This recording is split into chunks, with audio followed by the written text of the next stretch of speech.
want the best for my students, and I want the best for every student. Whether they're purple with polka dots or green or maybe you're not a green. Okay. Fuchsia. I'm not a big fuchsia fan. But anyway, you know what I mean. I don't. Almost spit my soda out with that look on your face. You just started listening. I'm going to assume skin colors. Okay. That I'm not sure exist. Naturally. Naturally. Well, at least not on this planet. On this planet, okay. We won't go there. But you know what I mean, though. Yeah. I'm talking about, the fact that a kid who is male to female or identifies as male, you, for example, if you wanted to go out for the basketball team. Okay, not that Leo would ever go out for basketball because Leo's, 5'3", 5'4"? That's not going to happen. 5'4" on a good day, with shoes on. With shoes on. But, all right, let's say soccer or track. You've always loved to run. Mm-hmm. Okay. In these states, they're trying to say that even though you'd be a good runner and you might be fabulous at it, they don't want you participating on the male team as you identify as male because, you're getting pumped with testosterone. So therefore, you have an unfair advantage. And you might take away a scholarship from a kid who is trying their darndest, as if to say that you might not be trying your darndest. Mm-hmm. And I don't feel that that's right. Yeah, no, it doesn't sound right. No, it really doesn't. And I know the NCAA is under a lot of flack right now with this Leah Thomas thing. So I don't want to go into that too terribly much. But what I wanted to do, again, is I'm going to go bring myself back around, was I wanted to talk about these people who are in Hollywood, like Elliot Page, who are putting a positive light on transgender individuals and the life and the transitioning of these people. Yeah. So Billy. Elliot Page has an Italian trans documentary that's actually on the way, and this came out on The Advocate the other day. The trans and for those of you who don't know, Elliot Page is a trans masculine star who's going to be producing, and I'm going to mess this up because I don't speak Italian, but you do, so maybe you could pronounce it. I haven't in a year. Okay, it's called Nel Mio Nome. That actually sounds pretty good. Nel Mio Nome. It actually means in my name. Mm-hmm. Okay. In which the director chronicles the transitioning of 4 trans men who are all friends. Mm-hmm. And Page was actually inspired to join the project because he wanted to move. He was moved in the way and the approach of the complexity of the trans identity. So, Elliot Page is coming on here and actually trying to do right by this. Yeah. Now, it's a documentary, so are these actually transgender people that they're filming? I think that kind of goes more into the whole, oh my god, what do they call that TV series, that TV style now? When they're actually filming people who are really, it's not a documentary, it's like... I have no idea, I don't watch TV. Oh, yeah, neither do I. But anyway, you know what I'm talking about, when they're actually, people are doing things in actual moment, and it's Reality TV, which is not reality in any way, shape, or form. So, but no, this is actually called a documentary. So maybe it's they kind of watch these people and now they're putting actors in that place. Mm-hmm. But Paige goes on to say what stood out to me about the show is that the way that it is so artfully and intentionally presents all different pieces that make up a person's identity. It's a meditation on transhumanity, and I've never seen another film like it. Okay. Like I said, it really goes into self-assurance and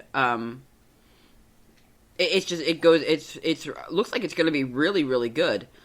Mm-hmm. The director who did it has only done this is, I guess, the director's second film. Oh wow! Yeah, it's not a very popular, but it's set to premiere at the Berlin International Film Fest in February. Really? February this year, so in a couple of days. All right. But this is something that's... And again, Italy is one of those countries that really is not transphobic.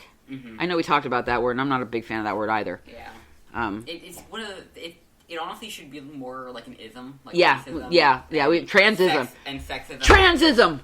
We're making a new word! No, we're not. Man. Transgenderism? No, it sounds like something it isn't. It's exactly what it is, though. It's an ism. It sounds like I don't know how to phrase Transphobia-ism. Okay. You can't put a phobia and an ism together. I don't think that's how that works. Okay. I'm going to work on that. All right, you work on that. Okay, I'm going to work on that. All right.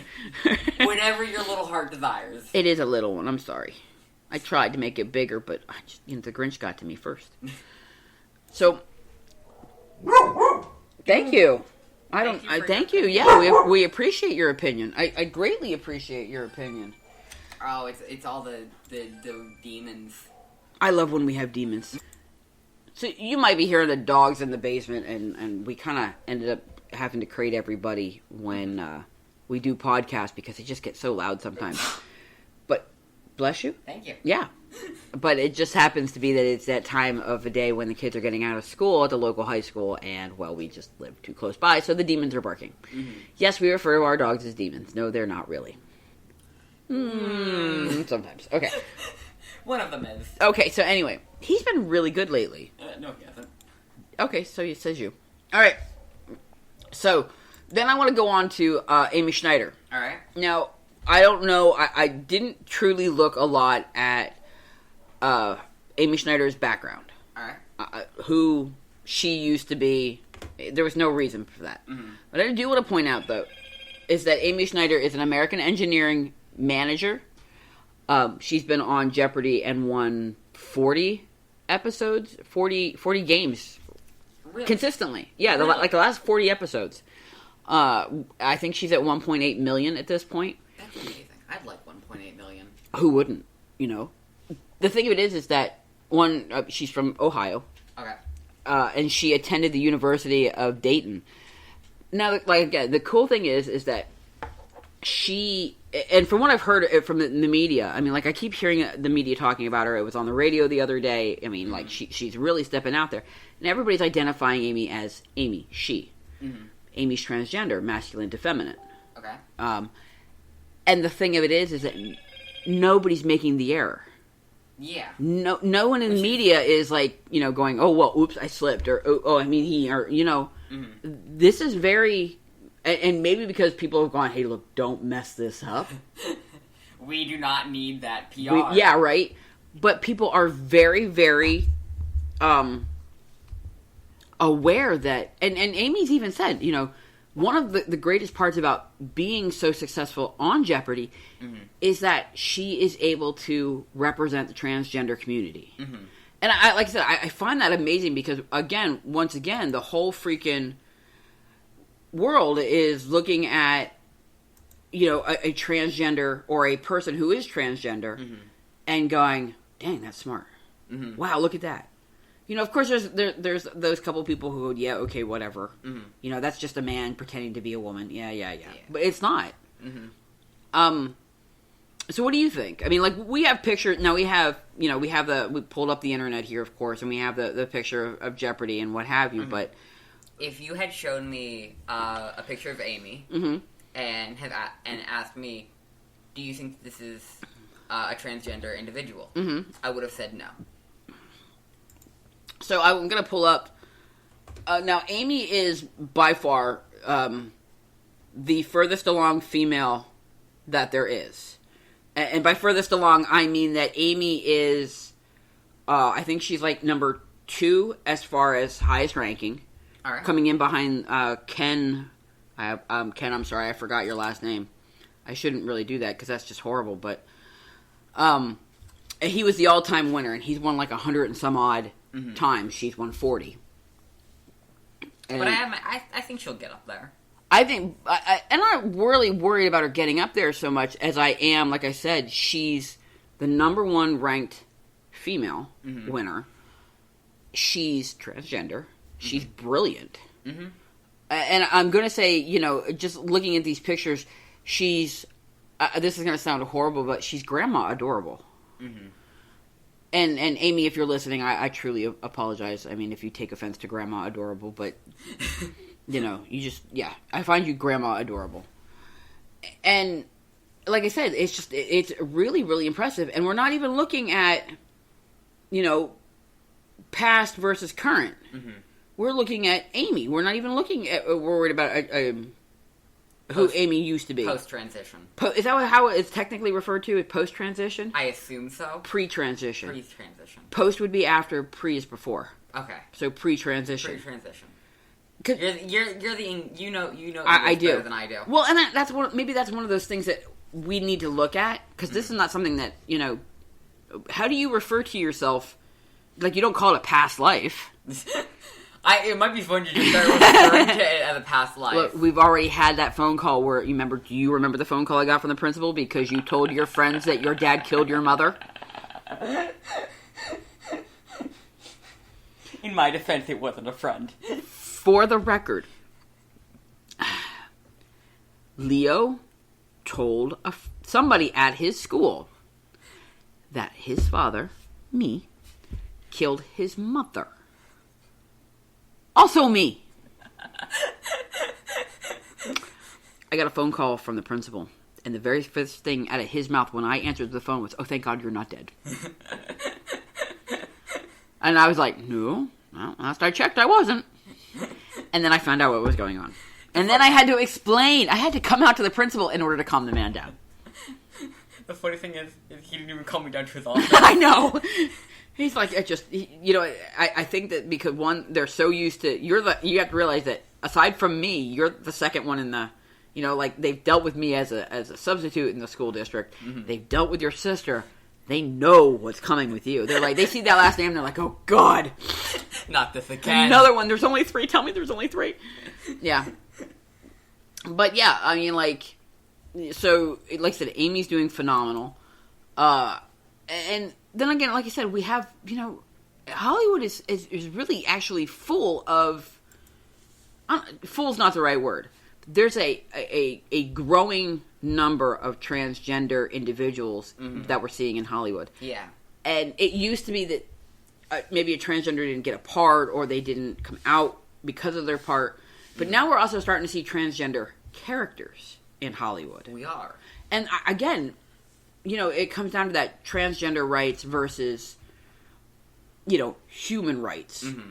But we're seeing transgenders in Hollywood. And I don't classify Hollywood as the end-all, make-all, primarily because I'm old enough to know that Hollywood is just another career. Yeah. A well-paying career, don't get me wrong, but I want to see a transgender astronaut. I do. I want to see a transgender I want to see the first transgender on the moon. Is that so wrong? No. Okay. I want to see the first transgender on Mars. Okay. I want to see, I don't know. I want to see, I've already seen a transgender teacher. I want to see a transgender physicist. I want to see, you know what I mean? Mm-hmm. Great. Yes, Hollywood is great because, it puts us out there, and Hollywood has, these celebrities have such a bigger light shown on them than anybody else. Yeah. Than a teacher, than a podcaster. Some random guy walking down the road. Yeah. People like I said, Elliot Page and, and Isis King, and, a lot of these, celebrities that we see, Jazz Jennings, who is, I Am Jazz, Zach Barak? I don't know. I'm sorry, Zach. Last names are weird. Yeah, Miriam Rivera. I mean, we're seeing, you know what I mean? I mean, we're seeing tons of Sonny and Cher's kid. You didn't know? No. You don't know who Sonny... Okay, so... All right, hold on. All right, so... I'm sorry, I lost my train of thought there. Chaz Bono is who I was talking about. His parents being, phenomenal singers in their time. Sonny and Cher. Cher is still a singer and still out there, but Chaz has made a name for himself as an actor. All right. Chaz was born Chelsea. Okay. And, now there was some talk that Cher had some problems with Chelsea becoming Chaz because Cher felt she was losing her daughter. All right. You and I never had that problem. And we didn't. That's one of those things. And I kind of, this story in particular helps me try to explain to parents and who have children who are transitioning. Because And again, Ryan Cassata's song is about this as well, Yeah. which we're going to play.